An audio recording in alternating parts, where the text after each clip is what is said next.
जानते हो कि ईवीएस बहुत महत्वपूर्ण भूमिका निभाएगा आपके एग्जामिनेशन में। ठीक, तो इसी को ध्यान में रखते हुए हम लोग हर एक सेक्शन से चीज़ों को लेते हुए कवर करते हुए चलेंगे ताकि आपका सारा चीज़ कवर हो जाए, सारा चीज़ कवर हो जाए। देखो, जल चक्र होता क्या है? पृथ्वी पर विभिन्न अवस्थाएं और परिसंचरण करता है, जिसे जल कहते हैं। जैसे पृथ्वी पर विभिन्न अवस्थाओं में परिसंचरण करता है, जिसे जल चक्र कहते हैं। जैसे कि आप जानते होंगे कि जल चक्र में होता क्या है दोस्तों। वर्षा जो होती है ना, पहले वाष्प बनता है, वाष्प बनता है, फिर उसके पहले पानी गर्म होता है, फिर गर्म होकर ऊपर उठता है, फिर उसके बाद क्या होता है, बादल बनता है, फिर वर्षा होती है। फिर यही प्रक्रिया गोल गोल चलती रहती है, यही प्रक्रिया गोल गोल चक्री रहती है, यही प्रक्रिया चलती रहती है, याद रख लीजिएगा। पृथ्वी पर विभिन्न अवस्थाओं में परिसंचरण करता है, जिसे हम लोग जल चक्र कहते हैं। जल चक्र के चरण हम आपको बताते हैं। पेपर में पूछा जाता है कि भैया जो जल चक्र होता है, जल चक्र के चरण क्या क्या होते हैं, तो इनको अच्छे से हम लोग समझेंगे। पहला लिखिएगा वाष्पीकरण, लिखिएगा हेडिंग पहले जल चक्र के चरण लिख लीजिएगा दोस्तों। जल चक्र के, जल चक्र यत्न, जल चक्र के चरण यत्न, जल चक्र के चरण, जल चक्र के चरण लिखिएगा पहले, जल चक्र के चरण यत्न। इमेज रहता ना तो यहाँ पे आपको दिखाता, लेकिन मैं फिलहाल अभी आपको बताऊंगा, अभी चीजें अच्छे से समझाऊंगा अभी। पहला जो चरण होता है वो होता है वाष्पीकरण यत्न, वाष्पीयत्न, वाष्पीकरण यत्न, वाष्पीकरण, वाष्पीकरण, ठीक है, संघनन, वाष्पीकरण यत्न, वाष्पीकरण। पहला जो चरण होता है उसको क्या कहते हैं, इवेपराइजेशन कहते हैं। इसको क्या कहते हैं दोस्तों, इवेपराइजेशन कहते हैं। पहला जो चरण होता है जल चक्र, यानी कि इसको क्या कहते हैं दोस्तों, इवेपराइजेशन। अंग्रेजी में क्या कहते हैं मेरे भाई, इवेपराइजेशन कहते हैं, इवेपराइजेशन कहते हैं, याद रखना, जिसको जल चक्र कहते हैं, जिसको हम लोग जल चक्र के पहले चरण में हम लोग इवेपराइजेशन यानी कि वाष्पीकरण को कह रहे हैं। यह वह प्रक्रिया है जिसमें सूर्य की गर्मी से, ठीक है, सूर्य की गर्मी से द्रव जल में, जैसे द्रव जो है, गर्मी से द्रव जल जैसे नदियां, झील, महासागरों का पानी जो है जलवाष्प में बदलता है और वायुमंडल में चला जाता है। जैसे कि मान लो कि सूरज की किरणें पानी पे सीधे पड़ रही हैं, पानी पे सीधे पड़ रही हैं, पानी गर्म होता है, गर्म होकर ऊपर उठता है, ठीक, ऊपर उठता है। उसी प्रक्रिया को हम लोग क्या कहते हैं, इवेपराइजेशन कहा जाता है। उसी प्रक्रिया को हम लोग इवेपराइजेशन के नाम से जानते हैं। उसी प्रक्रिया को हम लोग किस नाम से जानते हैं, इवेपराइजेशन के नाम से हम लोग जानते हैं। तो याद रख लीजिएगा, यह वह प्रक्रिया है जिसमें सूर्य की गर्मी से द्रव, लिख लीजिएगा दोस्तों, यह वह प्रक्रिया है, वह यह वह प्रक्रिया, इतना, यह वह प्रक्रिया है, यह वह प्रक्रिया है, ठीक है। लिख लीजिएगा सब लोग, हेडिंग लिखिएगा पूरा एकदम एडिटिव नोट डाउन करिएगा।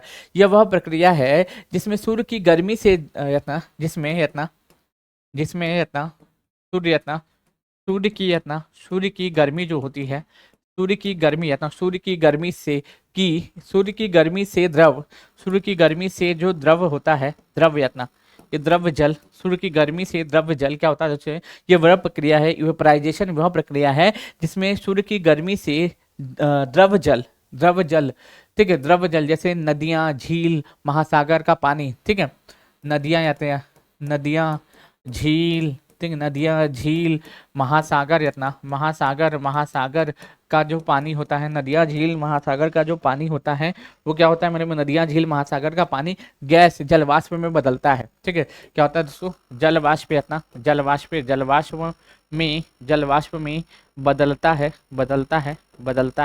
बदलता है। इसी को इवेपराइजेशन या फिर जल चक्र कहते हैं, याद रख लीजिएगा, ठीक है। बदलता है और वायुमंडल में चला जाता है। और कहाँ चला जाता है मेरे भाई, वायुमंडल में चला जाता है। और कहाँ दोस्तों, और वायुमंडल यातना, वायुमंडल में चला जाता है, वायुमंडल में चला जाता है, वायुमंडल में चला जाता है, वायुमंडल में चला जाता है। इसी प्रक्रिया को इवेपराइजेशन या फिर वाष्पीकरण कहते हैं। सिंपल आपको बताते हैं, याद कीजिएगा। होता क्या है दोस्तों, सूरज की किरणें पानी पे पड़ रही हैं। यहाँ पे जैसे मान लो, यहाँ पे हमारा सन है, यहाँ पे हमारा सन है, सन चचा है, यहाँ पे हमारी नदी है, यहाँ पे हमारी नदी है, मान लो यहाँ पे हमारी नदी है, यहाँ पे हमारी नदी है। अब जैसे ही इसकी हीट पड़ती है इसके ऊपर, इसकी हीट इसके ऊपर पड़ती है, तो ये पानी जो ऊपर उठता है, ऊपर उठता है, ऊपर उठता है, ऊपर उठता है, ठीक है। और कहाँ चला जाता है, हमारे वायुमंडल में चला जाता है। इसी प्रक्रिया को वाष्पीकरण या फिर इवेपराइजेशन कहा जाता है। इसी प्रक्रिया को इवेपराइजेशन, ठीक, चलिए, ठीक है। ये हम लोग ईवीएस पढ़ा रहे हैं, ईवीएस पढ़ा रहे हैं इतना, ईवीएस चल रहा है आपका, ईवीएस इतना, ईवीएस चल रहा है, ईवीएस चल रहा है। आपको पता है पीआरटी में 10,500 प्लस सीटें हैं, 10,000 प्लस 500 प्लस सीटें हैं। और इसमें आपको पता है पीआरटी में ईवीएस जो है 6 से 7 प्रश्न आते हैं। तो हम चाह रहे हैं ना कि इस मैराथन के माध्यम से ही आपका क्या हो जाए दोस्तों, ईवीएस भी खत्म करा दूं मैं। ईवीएस भी खत्म करा दूं, कोई पैसा आपको देना ना पड़े, कोई पैसा आपको देना ना पड़े, फ्री में ही चीजें आपकी कवर हो जाए, फ्री में ही क्या हो जाए, आपकी चीजें जो है कवर हो जाए। याद रख लीजिएगा। यहाँ ये समझ में आया, इवेपराइजेशन आपको समझ में आया, हाँ या ना में आंसर बताइएगा। ठीक, बताइए प्रियंका कुमारी जी, ये समझ में आया। इवेपराइजेशन किसे कहते हैं? इसमें इवेपराइजेशन में होता क्या है दोस्तों, सन की किरणें कहाँ पड़ती है दोस्तों, सतह पे, नदियों पे, झीलों पे, तालाबों पे पड़ती हैं। पानी गर्म होता है, गर्म होकर ऊपर उठता है और वायुमंडल में चला जाता है, उसी को हम लोग इवेपराइजेशन या फिर जल वाष्पीकरण कहते हैं, वाष्पीकरण कहते हैं। और ये जल चक्र का प्रथम चरण है, ये जल चक्र का प्रथम चरण है, याद रख लीजिएगा, ये जल चक्र का प्रथम चरण है। क्लियर है यहां तक? बताइएगा, यहां तक क्लियर है, हाँ या ना में आंसर बताइएगा। देखो ये वही व्यक्ति पढ़ा सकता है जो साइंस भी जानता हो, ठीक है, ये वही व्यक्ति पढ़ा सकता है जो साइंस भी जानता हो। मैं पहले ही आपको बता देता हूँ, ईवीएस एक ऐसा सब्जेक्ट है, ये वही व्यक्ति पढ़ा सकता है जिसको पास ज्योग्राफी की भी नॉलेज हो, साइंस की भी नॉलेज हो, वही आपको ईवीएस अच्छे से समझा पाएगा। वरना वही है क्या हो जाएगा, क्या बोलते हैं वो क्या कहते हैं, खाना पूर्ति वाला काम हो जाएगा खाली। और यहाँ पे खाना पूर्ति वाला काम करना नहीं है, क्वालिटी भी रखना है, क्वालिटी रखना है। क्लियर है यहां तक? बोलिएगा पहला चरण ये क्लियर है। दूसरे पे आते हैं वाटस्पोर्ट सर्जन, जिसको ट्रांसपायरेशन कहा जाता है, ट्रांसपायरेशन कहा जाता है। दूसरा लिखिएगा वाटस्पोर्ट सर्जन, दूसरा प्रक्रिया लिखिएगा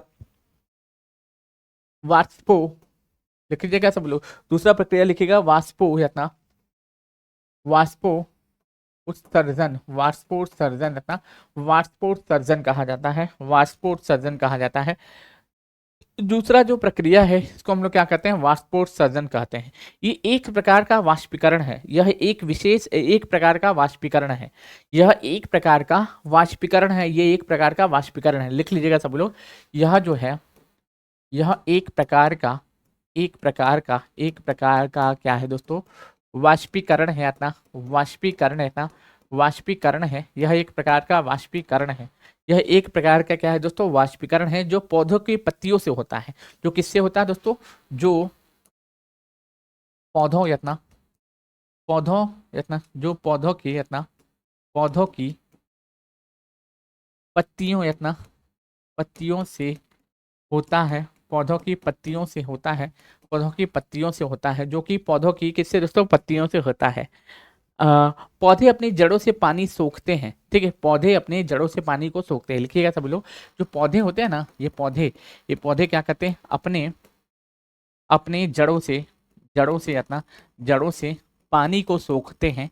पानी से क्या करते हैं दोस्तों, सोखते हैं, पानी से को सोखते हैं, पानी को सोखते हैं, ठीक है, पानी को क्या करते हैं दोस्तों, सोखते हैं, ठीक है, पानी को सोखते हैं और पत्तियों के छोटे छोटे छिद्रों, स्टोमेटा तक इस पानी को जलवाष्प के रूप में वायुमंडल में छोड़ते हैं। ठीक है, अब जैसे कि पौधे क्या करते हैं मालूम है, अपनी जड़ों से पानी को क्या करते हैं, सोखते हैं। इस प्रक्रिया को भी कैपिलरी एक्शन कहा जाता है। जब पौधे क्या करते हैं, जड़ों से पानी को धीरे धीरे सोखते हैं। आपको बता दूं, इस प्रक्रिया को अगर पूछे किस प्रक्रिया के द्वारा सोखते हैं, तो कैपिलरी एक्शन। किस प्रक्रिया के द्वारा सोखते हैं दोस्तों, कैपिलरी एक्शन के द्वारा इसको सोखते हैं, कैपिलरी एक्शन के द्वारा इसको सोखते हैं, याद रख लीजिएगा। ठीक, तो पौधे अपने जड़ों से पानी को सोखते हैं, पौधे अपने जड़ों से पानी को सोखते हैं और पत्तियों के छोटे छोटे छिद्रों, जो पत्तियों के याद रख लीजिएगा, पत्तियों के इतना छोटे, इतना छोटे, पत्तियों के छोटे छोटे जो छिद्र होते हैं, पत्तियों के छोटे छोटे जो छिद्र होते हैं, पट्टियों के जो छोटे छोटे जो छिद्र होते हैं, यानी पट्टियों के छोटे छोटे छिद्रों, यानी छिद्रों, हमारे पत्ती देखिएगा ना, तो पत्तियों में छोटे छोटे छिद्र होते हैं, जिनको रंध्र कहा जाता है। गैसों का आदान प्रदान किससे होता है, उन्हीं से होता है, उन्हीं से होता है, याद लीजिएगा। तो पत्तियों के छोटे छोटे छिद्रों, यानी पत्तियों के छोटे छोटे छिद्रों, जिसको हम लोग स्टोमेटा कहते हैं, जिसको हम लोग स्टोमेटा कहते हैं, जिसको हम लोग क्या कहते हैं दोस्तों, स्टोमेटा कहते हैं, जिसको हम लोग स्टोमेटा से, ठीक है, स्टोमेटा से याद रख लीजिएगा, इस पानी को, इस पानी स्टोमेटा से पानी को याद, स्टोमेटा से क्या कहते हैं दोस्तों, पानी को याद लीजिएगा, पानी को जलवाष्प यातना, जलवाष्प, पानी को जलवाष्प यातना, पानी को जलवाष्प के रूप में, ठीक है, पानी को जलवाष्प के रूप में यातना, पानी को जलवाष्प के रूप में वायुमंडल में छोड़ते हैं। ठीक है, जलवाष्प के रूप में वायुमंडल यातना, वायुमंडल में छोड़ते हैं, ठीक, छोड़ते हैं, इसी को वाष्पोत्सर्जन कहा जाता है। बेसिकली वाष्पोत्सर्जन एक प्रकार का वाष्पीकरण है, जिसमें पेड़ पौधे जो हैं, पेड़ पौधे की जड़ें जो, इसमें होता क्या है, सिंपल आप समझिएगा। एक पेड़ है, एक पेड़ है और पेड़ की एक जड़ है। एक पेड़ है और एक पेड़ की जड़ है। पेड़ की जड़ में क्या किया जाता है, पानी को सूखा जाता है, जड़ों के द्वारा पानी को सूखा जाता है। ठीक है, पेड़ों की जड़ों के द्वारा पानी को सूखा जाता है। पेड़ों की जड़ों के द्वारा क्या किया जाता है, पानी को सूखा जाता है। और आपको बता दूं, पत्तियों के छोटे छोटे छिद्रों, स्टोमेटा तक इस पानी को जलवाष्प के रूप में वायुमंडल में छोड़ा जाता है। इसी को हम लोग वाष्पोत्सर्जन कहा जाता है। इसी को हम लोग वाष्पोत्सर्जन कहा जाता है, याद रख लीजिएगा। इसी को ट्रांसपायरेशन कहा जाता है। इसी को ट्रांसपायरेशन कहा जाता है, याद रख लीजिएगा। ठीक, चलिए, ये हम लोगों का ईवीएस चल रहा है, बिहार शिक्षक भर्ती मैराथन क्लासेस में हम लोगों का ईवीएस चल रहा है। ईवीएस चल रहा है, याद रखिएगा। समझ में आ रही कि नहीं है बात, समझ में आ रही है बताइएगा। ठीक है, कि ओवर चला जा रहा है, दिमाग के ऊपर से चला जा रहा है, दिमाग के ऊपर से जाना नहीं चाहिए। बहुत साधारण भाषा में आपको चीजें समझा रहे हैं। ठीक है, बहुत साधारण भाषा में, ठीक है, रख लीजिएगा। बहुत साधारण भाषा में, सिंपल भाषा में, जैसे ठेठ भाषा नहीं होती है, साधारण भाषा में, उस भाषा में आपको समझाने का प्रयत्न किया जा रहा है। उस भाषा में आपको समझाने का प्रयत्न किया जा रहा है। फिर भी नहीं समझ में आ रहा तो फिर इसके लिए जिम्मेदार आप ही हैं, याद लीजिएगा। इसके लिए जिम्मेदार केवल आप हैं, क्योंकि इसमें मैं बहुत सिंपल तरीके से आपको बता रहा हूँ। जैसे कि मान लो ये हमारा जो पेड़ है, इस हमारा पेड़ है, ठीक है, ये हमारा पेड़ है, या मान लो कि हमारा ये पेड़ है। इस पेड़ में अब देखिएगा, इस तरीके से पेड़ आपको संरचना देखने को मिली। इसमें ऐसी एक पत्ती है, ठीक है। इस पत्ती में छोटे छोटे छिद्र होते हैं, जिसको हम लोग रंध्र कहते हैं। ठीक है, ये देखो यहीं पे लिखा हुआ है ना कि अब जैसे कि हमारा जो पेड़ होगा, हमारा क्या करेगा दोस्तों, जड़ों के पानी को सोखेगा। जड़ों से क्या करेगा दोस्तों, पानी को सोखेगा। जड़ों से पानी को सोखेगा। अब इस पानी को कहाँ पे दोस्तों, पेड़ जब पत्तियों तक पहुंचता है, ये पानी यतना पत्तियों तक पहुंचता है। पत्तियों तक क्या होता है दोस्तों, पहुंचता है पत्तियों तक, छोटे छोटे रंध्र स्टोमेटा में। ये जो अब देखोगे, अभी पत्तियों तक ये जो पानी पहुंच जाता है, तो छोटे, इसमें जो छोटे छोटे छिद्र होते हैं, जिस छोटे छोटे छिद्र होते हैं, जिसको स्टोमेटा कहते हैं, इसी स्टोमेटा के द्वारा पानी को क्या किया जाता है दोस्तों, वायुमंडल में छोड़ा जाता है। इसी स्टोमेटा के द्वारा जलवाष्प को, ये जो जलवाष्प जो होता है ना, उस जलवाष्प को वायुमंडल में छोड़ा जाता है। जलवाष्प को वायुमंडल में छोड़ा जाता है। इसी को हम लोग वाष्पोत्सर्जन कहते हैं। इसी को हम लोग वाष्पोत्सर्जन कहते हैं। इसी को हम लोग वाष्पोत्सर्जन कहते हैं। पहले क्या हुआ दोस्तों, पानी को पत्तियों ने सूखा, जड़ों ने पानी को सूखा, पत्तियों तक वो लेके गए। पत्तियों तक ले जाने के बाद पत्तियां क्या करती है, अपने स्टोमेटा से क्या करती है, उसको वायुमंडल में थोड़ा थोड़ा करके छोड़ती हैं। उसी को हम लोग वाष्पोत्सर्जन कहते हैं। उसी को हम लोग वाष्पोत्सर्जन कहते हैं, याद रख लीजिएगा। ये एक विशेष प्रकार का वाष्पीकरण है जो पौधों के पत्तियों से होता है। पौधे अपने जड़ों से पानी को सोखते हैं और छोटे छोटे जो रंध्र होते, स्टोमेटा होते हैं, स्टोमेटा से इस पानी को जलवाष्प के रूप में वायुमंडल में छोड़ा जाता है। इसी को हम लोग क्या कहते हैं दोस्तों, इसको वाष्पोत्सर्जन करते हैं। इसी को हम लोग वाष्पोत्सर्जन के नाम से हम लोग जानते हैं। इसी को हम लोग वाष्पोत्सर्जन के नाम से हम लोग जानते हैं। समझे कि नहीं, समझ में आया कि नहीं। अब तीसरा देखिए, तीसरा प्रोसेस में आप देखिएगा संघनन। ठीक, अब तीसरा प्रोसेस आप देखिएगा संघनन। तीसरा जो प्रोसेस हो जाएगा उसको हम लोग क्या कहेंगे दोस्तों, संघनन कहेंगे। तीसरा जो प्रोसेस हो जाएगा उसको हम लोग क्या कहते हैं दोस्तों, संघनन कहते हैं। तीसरा जो प्रोसेस होता है इसको हम लोग क्या कहते हैं दोस्तों, संघनन कहते हैं। ठीक है, अब जैसे जब ऊपर गया हुआ जो हुआ जलवाष्प ठंडा होता है, जब मान लो कि ऊपर गया हुआ जो जलवाष्प ठंडा होता है, तो जब फिर गैस और द्रव की छोटी छोटी बूंदों में बदल जाता है और धूल और धुएं के कणों की ओर चारों ओर जम जाता है और बादल बनता है, उसी को हम लोग क्या कहते हैं, संघनन कहते हैं। ठीक है, जब ऊपर गया हुआ जलवाष्प ठंडा होता है तो वह, ठीक है, जब ऊपर गया हुआ क्या होता है दोस्तों, जलवाष्प ठंडा होता है। ठीक, ठंडा होता है तो वह फिर गैस की द्रव की छोटी छोटी बूंदों में बदल जाता है। तो जो द्रव जो रहता है गैस की, वो गैस और द्रव की छोटी छोटी बूंदों में बदल जाता है और धूल और बूंदे और धूल धुएं के कणों के चारों ओर जमा होकर बादल बनाती है। इसी को हम लोग संघनन कहते हैं। इसी को हम लोग संघनन कहते हैं। अरे संघनन मतलब सीधे सीधे बोल सकते हैं बादलों का बनना, सीधे भी बोल सकते हैं बादलों का बनना। संघनन मतलब बादलों का बनना, सिंपल सिंपल बोल सकते हैं। लिख लीजिएगा सब लोग, अगर हेडिंग लिखा है मैंने संघनन। तो होता क्या है, जब ऊपर गया हुआ जलवाष्प ठंडा होता है, जब ऊपर गया जलवाष्प ठंडा होता है, जब ऊपर गया जलवाष्प ठंडा होता है, जब ऊपर गया जलवाष्प क्या तो दोस्त ठंडा होता है, तो फिर वह, ठीक है, तो लिख लीजिएगा तो फिर वह गैस व द्रव की छोटी छोटी बूंदों में बदल जाता है। तो फिर वह क्या होता है, ठीक है, तो फिर वह क्या होता है मेरे भाई, तो फिर वह गैस व द्रव की छोटी छोटी बूंदों के रूप में, गैस एवं द्रव की छोटी यत्ना छोटी, ठीक है, छोटी छोटी बूंदों, छोटी छोटी जो बूंदों जाता है, छोटी छोटी बूंदों में बूंदों में यातना बूंदों में बदल जाता है। ठीक है, छोटी छोटी बूंदों में क्या है, बदल जाता है, बदल जाता है, छोटी छोटी बूंदों में क्या होता है मेरे भाई, बदल जाता है, छोटी छोटी बूंदों में बदल जाता है। ठीक है, छोटी छोटी बूंदों में बदल जाता है।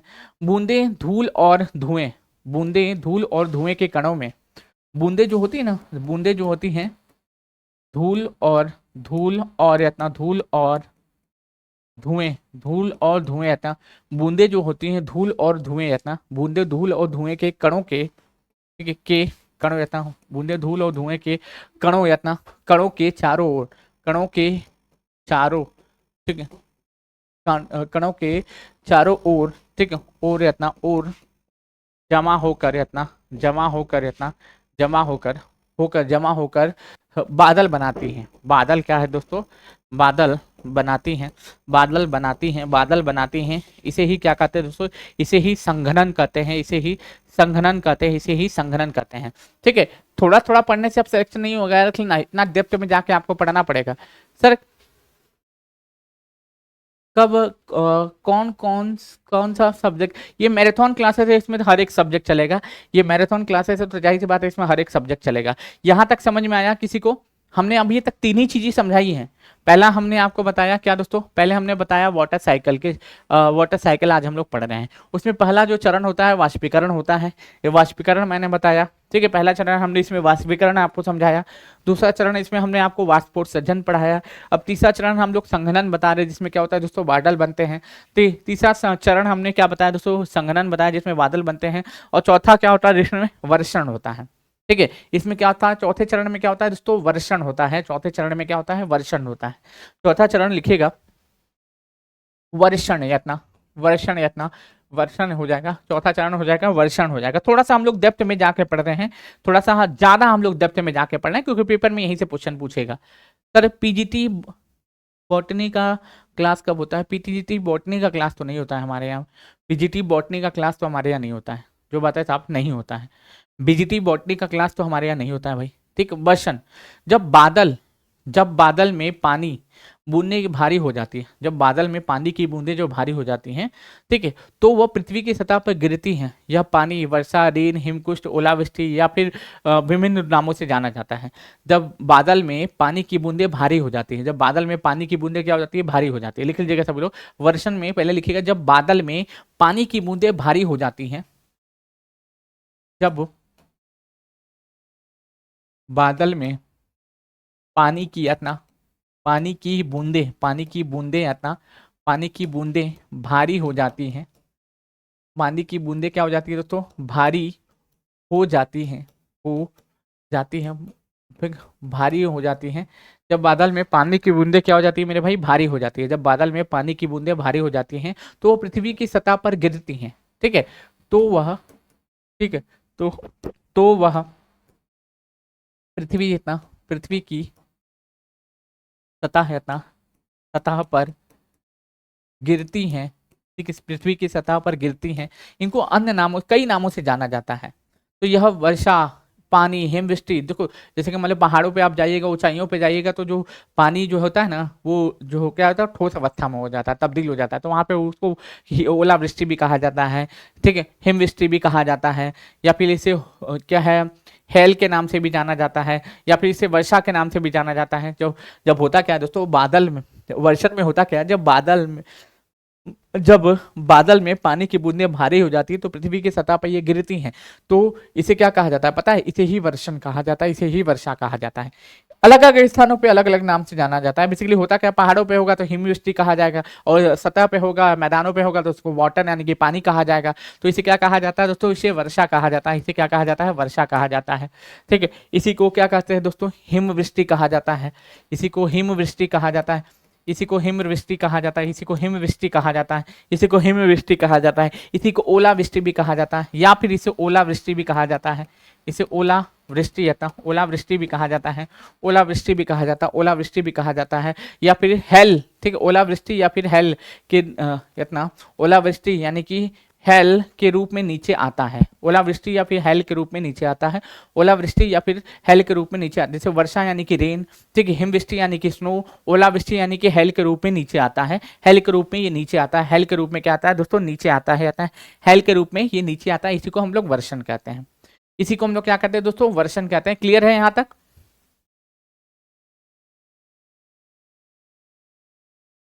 अभी तक तो शुरू नहीं किए हैं, जब शुरू किया जाएगा तब बता दिया जाएगा, अभी तक तो हम लोगों ने शुरू नहीं किया है, ठीक है, तो जब शुरू किया जाएगा तो बता दिया जाएगा। अभी हम लोगों ने बहुत आराम से चीजों को लेके चल रहे हैं, देखो बहुत आराम से चीजें लेके चल रहे हैं। आज हम लोग वाटर साइकिल पढ़ रहे हैं, वाटर साइकिल में पहला चरण हमने पढ़ा वाष्पीकरण क्या होता है, दूसरा चरण हम लोगों ने पढ़ा कि भाई वाष्पोत्सर्जन क्या होता है, फिर तीसरा चरण में हम लोगों ने पढ़ा दोस्तों कि संघनन क्या होता है, और चौथे चरण में हम लोग पढ़ रहे हैं दोस्तों वर्षण क्या होता है। पांचवा चरण सतही प्रवाह, लिखिएगा सतही प्रवाह है, पांचवा चरण लिखिएगा दोस्तों सतही सतही प्रवाह, सतही प्रवाह, सतही प्रवाह। मैं फिर से बोलता हूं, जिन भी छात्रों ने अभी तक यातना, मैं फिर से आपको बता ही देता हूं, याद लीजिएगा, और आपको यहाँ पे दिखा भी देते हैं, याद लीजिएगा। जिन भी छात्रों ने अभी तक, आपको मैं फिर से बता देता हूँ यातना, जिन भी छात्रों ने अभी तक ब्रह्मास्त्र बैच को बाय नहीं किया है, प्लीज बाय कर लीजिए, कहीं देर ना हो जाए, कहीं आप जो है दूसरों से छूट ना जाए। ये ब्रांच इसलिए आपके लिए जरूरी है कि इसमें बिहार स्पेशल प्लस ब्रह्मास्त्र, बिहार स्पेशल भी पढ़ा रहे हैं प्लस आपको करंट अफेयर्स भी पढ़ा रहे हैं, दोनों चीजें पढ़ा रहे हैं। और आपको पता होगा कि इस समय एक्सपेरिमेंट करने का टीचर का टाइम नहीं है कि पता चला इससे पढ़ लिए, ठीक है, जो कभी कुछ पढ़ाता ही ना हो, जिसको कुछ चीज की जानकारी ना हो, ठीक है, जो उस चीज के बारे में पढ़ता ही ना हो, और जो व्यक्ति उसमें जो है 6 साल 7 साल उसमें जीवन गंवाया हो, और शुरुआत वाले में जमीन आसमान का अंतर होता है, पहली बात याद रखिएगा, ठीक। तो एक्सपेरिमेंट करने का टाइम नहीं, ये अंतिम मौका है, इसके बाद कोई वैकेंसी नहीं आने वाली, याद रख लीजिएगा, इसके बाद कोई वैकेंसी आने वाली नहीं है।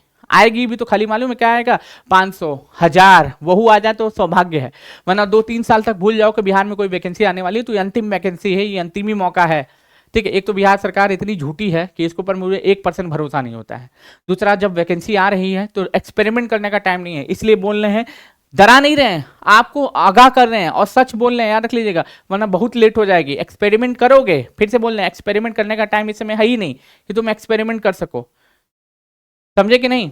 बाकी आपकी अपनी इच्छा, हम कुछ नहीं कर सकते इसमें, हम खाली आपको सलाह दे सकते हैं, बाकी करना ना करना वो आपके ऊपर है, ठीक। एक्सपेरिमेंट करने का चक्कर में पता चला पूरा एक्सपेरिमेंट फेल हो जाएगा, ठीक। चलो, तो एक्सपेरिमेंट मत करना, अनुभव काम आता है, ठीक है। वो होता है ना कि क्या बोलते हो दोस्तों, 4 दिन की चांदनी पीरा धीरी रात, तो बस वही वाला हाल हो जाएगा, वरना याद रख लीजिएगा।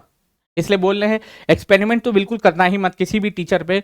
देखना जो एक्सपीरियंस वाला टीचर है, जो 6-7 साल से इसके ऊपर जीवन दे रहा है, ठीक, उसी के ऊपर भरोसा करना, जिसके क्वेश्चन लड़ते हो, वाकई में लड़ते हो, याद लीजिएगा। बच्चा बोलता है तो टीचरवा नहीं बोलता है कि हम स्क्रीनशॉट, देखो स्क्रीनशॉट का प्रूफ वो दिखाता है ना जिसका क्वेश्चन लड़ा ना हो, कहीं से भी लड़ाने की कोशिश करता है, और जिसका क्वेश्चन लड़ जाता है उसके बारे में बच्चे बोलते हैं, उसके बारे में बच्चे बोलते हैं, अरे उसके बारे में बच्चे बोलते हैं, ठीक। स्क्रीनशॉट लगा के वो दिखाएगा, ठीक है। मालूम है कौन, जिसको अपने ऊपर भरोसा नहीं है, ठीक है। बच्चों को भरोसा है ना, बच्चा पेपर दे के आ रहा है, वो तुमसे ज्यादा जानता है, बच्चा 10 जगह पढ़ता है, उसको हम लोगों से, तुमसे हमसे ज्यादा पता होगा कि भाई किसका पढ़ना चाहिए, किसकी क्वालिटी में दम है। वही घिसा पिटा डायलॉग, भारत का सामान्य परिचय, ठीक है, तरी तो ठीक। चलो, कोई मतलब ही नहीं है, चलो आगे बढ़ते हैं। चलिए बताइए, सतही प्रवाह, देखो वर्षण बारिश को जब पानी की जमीन पर गिरता है, जो वर्षण बारिश के रूप में क्या होता है, दो वर्षण जो है बारिश के रूप में जब जमीन पे गिरता है तो वो नदियों नालों तालाबों तो बहता हुआ कहाँ महासागरों में पहुंच जाता है। इसी सतही प्रवाह, इसे ही सतही प्रवाह कहते हैं, इसे ही सतही प्रवाह कहते हैं। जैसे मान लो कि जब वर्षा का पानी सतह पे गिरता है तो इतना नदी नालों तालाबों से होते हुए कहाँ पे महासागरों में जाके मिल जाता है, इसी को हम लोग सतही प्रवाह कहते हैं, इसी को हम लोग सतही प्रवाह कहते हैं, इसी को हम लोग सतही प्रवाह कहते हैं, याद रख लीजिएगा। तो वर्षा यानी कि वर्षण बारिश के रूप में जमीन पे गिरता है, वर्षण याद रख लीजिएगा, वर्षण जो है, वर्षण जो है बारिश के रूप में, इतना बारिश के रूप में जब इतना सतह है, इतना सतह पर इतना गिरता है, सतह पर गिरता है, सतह पर गिरता है, सतह पर गिरता है, ठीक। तो नदी, ठीक है, याद रख लीजिएगा, नदी नालों, ठीक है, नदी नालों, ठीक है, नदी नालों, ठीक है, नदी नालों तालाबों, ठीक है, तालाबों से होता हुआ तालाबों से होता, ठीक है, होता हुआ, तालाबों से होता हुआ कहाँ चला आता है, नदी नालों तालाबों से होता हुआ कहाँ चला आता है दोस्तों, नदी नालों और तालाबों से होता हुआ कहाँ, महासागरों में मिल जाता है, महासागरों महासागरों महासागरों में, ठीक है, महासागरों में मिल जाता, महासागरों में मिल जाता है, महासागरों में मिल जाता है, महासागरों में मिल जाता है, इसे ही सतही प्रवाह कहते हैं। इसे ही हम लोग क्या कहते हैं दोस्तों, सतही प्रवाह कहते हैं। इसे ही हम लोग क्या कहते हैं दोस्तों, इसे ही सतही प्रवाह कहते हैं, इसे ही सतही प्रवाह कहते हैं, इसे ही सतही प्रवाह कहते हैं, इसे ही सतही प्रवाह कहते हैं, प्रवाह कहते हैं, सतही प्रवाह कहते हैं, सतही प्रवाह कहते हैं, इसे ही हम लोग सतही प्रवाह कहते हैं। सिंपल, जैसे कि मान लो हुआ क्या दोस्तों, सिंपल के तौर पे, ये हमारा बादल है, ठीक है, हमारा बादल है, अब इस बादल से वर्षा हुई, बादल से क्या हुई दोस्तों, वर्षा हुई, तो किसी नदी में जाके पहले पानी मिला, ठीक है, अब मान लो ये वर्षा हुई तो किसी नाले में जाके, मान लो ये कोई सीवेज वाला है, ये सीवेज है कोई, देखो यहाँ पे ये सीवेज में जाके मिला, ठीक है, या फिर किसी तालाब में जाके पानी मिला, किसी तालाब में जाके पानी मिला। अब इन तीनों जगह से होते हुए पानी कहाँ चला गया दोस्तों, महासागरों में चला गया। कहाँ पे चला गया, महासागरों में चला गया, महासागरों में चला गया, महासागरों में चला गया, महासागरों में चला गया, महासागरों में चला गया, महासागरों में चला गया, उसी को हम लोग सतही प्रवाह कहेंगे, उसी को हम लोग सतही प्रवाह कहते हैं, उसी को हम लोग सतही प्रवाह कहते हैं, उसी को हम लोग क्या कहते हैं दोस्तों, सतही प्रवाह कहते हैं, उसी को हम लोग क्या कहते हैं मेरे भाई, सतही प्रवाह कहते हैं, उसी को ही सतही प्रवाह हम लोग कहते हैं। क्लियर है यहां तक, क्लियर है यहां तक, बताइएगा, एक बार रिफ्रेश कर देना, एक बार रिफ्रेश कर देना, एक बार रिफ्रेश कर देना। क्लियर है यहां तक, बताइएगा, क्लियर है यहां तक, क्लियर है, कोई दिक्कत, ठीक। तो अभी तक हम लोगों ने देखो बहुत अच्छे से कवर कर रहे हैं, बहुत अच्छे से theory wise detail wise cover कर रहे हैं, और यहां से कहां छीन लोगे, कितना वीडियो डिलीट करवाओगे बाबू, हम देखते हैं, ठीक है, डिलीट करवा दो, ठीक है, तुमने वीडियो डिलीट करवाया, ठीक है, अब पता नहीं कौन है भाई, कौन करवाया, हमको तो समझ में नहीं आ रहा है। आपको पता है कि 2000 से ज्यादा वीडियोस तो खाली अकेले मेरे थे जो पूरे डिलीट करवा दिए गए, ठीक है, पता नहीं क्या दुश्मनी, मतलब किसी को डिलीट करवा के क्या मिल जाएगा, हमको तो समझ में नहीं आता है भाई, ठीक है। इतना दुख की बात है कि इतना मैंने मर मर के दिन रात एक कर करके, रोज यूट्यूब पे देखिएगा 5 से 6 मेरी डेली क्लासेस होती है, उस तरीके से आप देखिएगा तो 2000 से ज़्यादा मेरे वीडियोस डिलीट करवा दिए गए। अब किसके द्वारा करवाए गए, क्या किसकी पर्सनल दुश्मनी, हमको तो समझ में नहीं आ रहा है। भगवान उसका भला करे, भगवान सबका न्याय करता है, ठीक है, भगवान उसका भला करे, भगवान सबका न्याय, हम अपना मुंह गंदा क्यों करें। अब कौन किया हमको ये भी तो नहीं पता, ठीक है, कौन किया है हमको ये भी नहीं पता, लेकिन हाँ मेरी बरसों की मेहनत को बर्बाद करने की कोशिश की गई, कर नहीं पाएगा, ठीक है, कर इसलिए नहीं पाएगा कि भाई तुम वीडियो ना डिलीट करवा दोगे, मेरा ब्रेन से जो चीजें हैं वो कहाँ से डिलीट करवा पाओगे, ठीक। तो पहले देखोगे आपका हो जाएगा क्या दोस्तों, पहले हो जाएगा दोस्तों आपका क्या हो जाएगा, जल चक्र हमने पढ़ा, जल चक्र में पहले पढ़ रहे हैं हम लोग वाष्पीकरण, फिर वाष्पोत्सर्जन पढ़ रहे हैं, फिर उसके बाद संघनन पढ़ा, फिर उसके बाद वर्षण पढ़ा, उसके बाद सतही प्रवाह पढ़ा, उसके बाद सतही प्रवाह पढ़ा, याद रखिए, उसके बाद सतही प्रवाह पढ़ा। अब आगे बढ़ते हैं, अब क्या पढ़ते हैं, आगे बढ़ते हैं, और अब हमारा, हाँ बिल्कुल, मेघ बीजन, अगला लिखिएगा दोस्तों, मेघ बीजन, जिसको हम लोग क्लाउड सीडिंग कहते हैं, बहुत जरूरी है, ये मालूम है, चर्चा में भी रहता है काफी ज्यादा इतना। मेघ बीजन, मेघ बीजन यातना, मेघ बीजन यातना, मेघ बीजन। तो जितने भी लोगों ने अभी तक ब्रह्मास्त्र बैच को बाय नहीं किया, मैं फिर से बोलता हूँ, ब्रह्मास्त्र बैच इकलौता ऐसा बैच है, मैं फिर से बता देता हूँ इतना, जो आपकी जो है पूरे के पूरे एग्जाम के जो है ना सिनेरियो को बदल सकता है।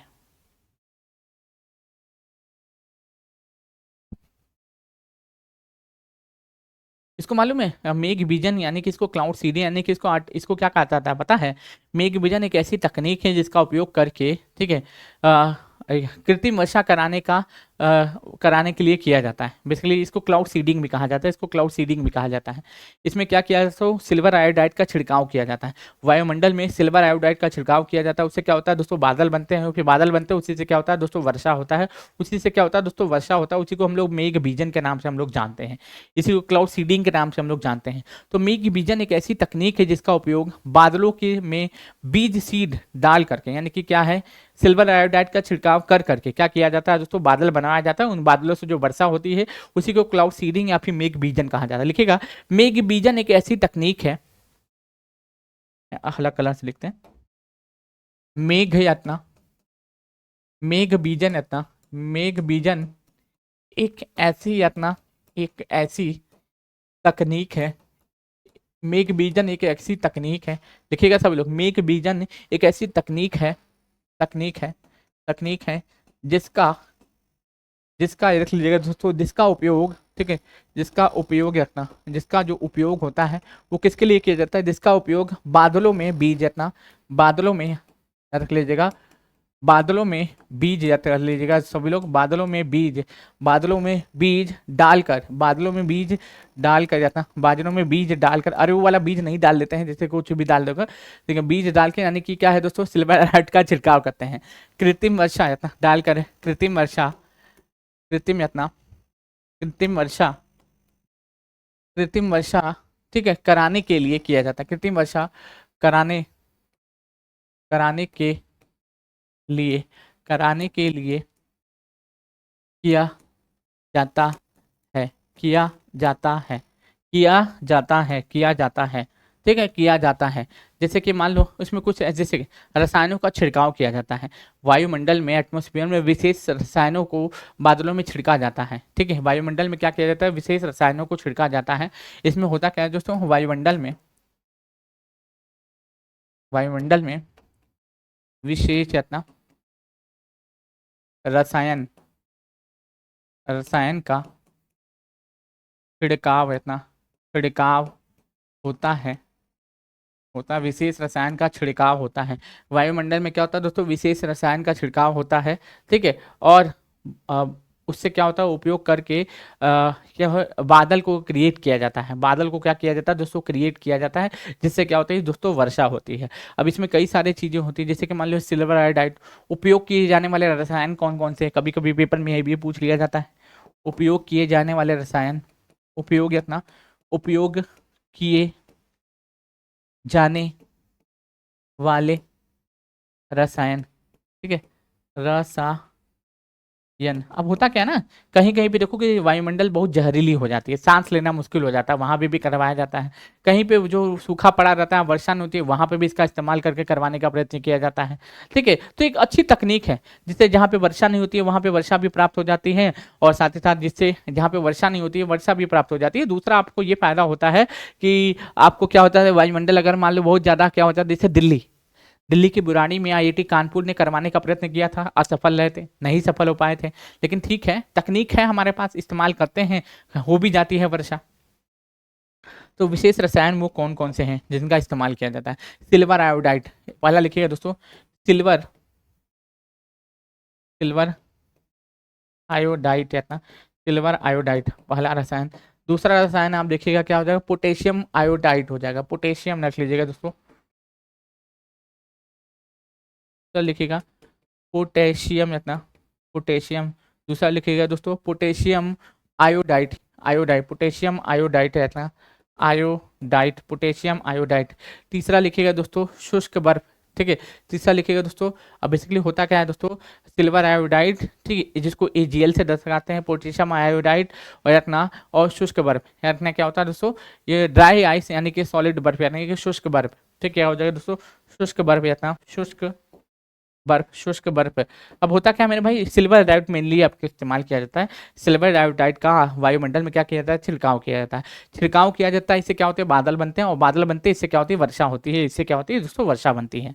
ठीक, चलिए अब जैसे कि कभी कभी हमसे ये भी पूछ लिया जाता है, जैसे कि कार्बन डाइऑक्साइड CO2 में जल में घुलना, जब कार्बन डाइऑक्साइड पानी में घुलता है तो वो कार्बोनिक एसिड यानी कि H2CO3 बनाता है। इस प्रक्रिया से पानी अधिक अम्लीय हो जाता है, यानी कि उसका मान जो है pH से 7 से कम हो जाता है, 7 से कम हो जाता है। पूछा जाता है कि कार्बन डाइऑक्साइड जल में घुलना, इससे होता क्या है, जैसे कार्बन डाइऑक्साइड का जब जल में घुलता है, सुनिएगा पहली बात एकदम ध्यान से सुनिएगा, जब कार्बन डाइऑक्साइड जल में घुलता है, ठीक है, जब कार्बन डाइऑक्साइड जल में घुलता है तो कार्बोनिक एसिड बनाता है, जिसको H2CO3 बोलते हैं, बनाता है। यह प्रक्रिया से जल अधिक अम्लीय हो जाता है, और यानी उसका जो मान है pH से कम हो जाता है, pH 7 से कम हो जाता है। इसी को हम लोग कार्बन डाइऑक्साइड यानी कि कार्बोनिक एसिड करते हैं, इसी को हम लोग कार्बोनिक एसिड के नाम से भी जानते हैं। बेकिंग सोडा, अब बेकिंग सोडा जिसको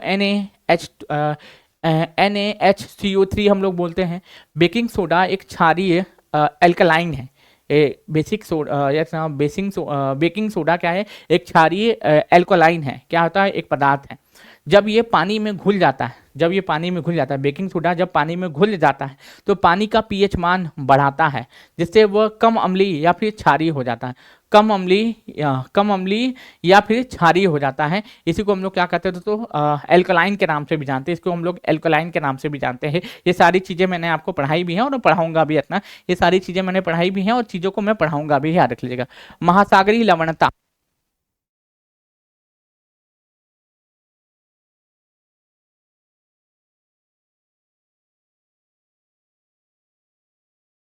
आगे शिखर सर आपके साथ कंटिन्यू जुड़ेंगे, ठीक है। हम लोग कल शुरू करेंगे महासागरीय लवणता, कल हम लोग शुरू करेंगे महासागरीय लवणता। तो आज हम लोगों का जो वाटर साइकिल था यहाँ तक पूरा एक क्लास में समाप्त हो